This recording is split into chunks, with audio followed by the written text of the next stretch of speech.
வாக்குத்தத்தமானது ஆபகுக்குல ஒரு வசனம் இருக்கு, எடுத்து வாசிங்க. குறித்த காலத்திற்கு தரிசனம் வைக்கப்பட்டிருக்கிறது. வாசிங்க. எத்தனாவது அதிகாரம்?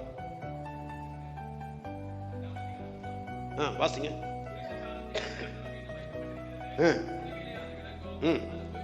அது போய் சொல்லாது.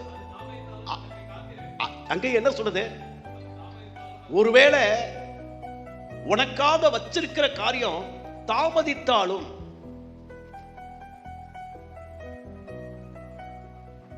நீ தேவனுக்காக என்ன செய்ய? காத்திரு.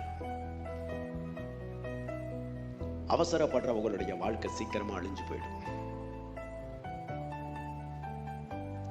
அவசரப்படுறவங்களுடைய வாழ்க்கை சீக்கிரமா கெட்டு போயிடும். கர்த்தருக்காக காத்திருக்கிறவர்களுடைய வாழ்க்கையோ அது மிக பெரியதா இருக்கும்.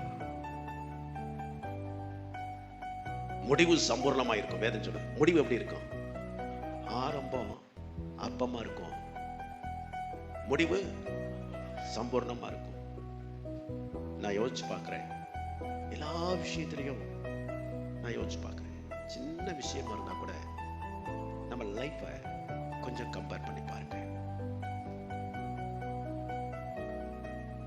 சின்ன காரியமா கூட இருந்தா கூட அதெல்லாம் கொஞ்சம் நினைச்சு பாருங்க. தேவனுக்கு நம்மளால நன்றி சொல்லாம இருக்கவே முடியாது. முதல்ல கிடைக்க போறதற்கு நன்றி சொல்றதை விட தேவன் நமக்கு கொடுத்ததற்கு நன்றி சொல்லி பழகணும், இல்லையா?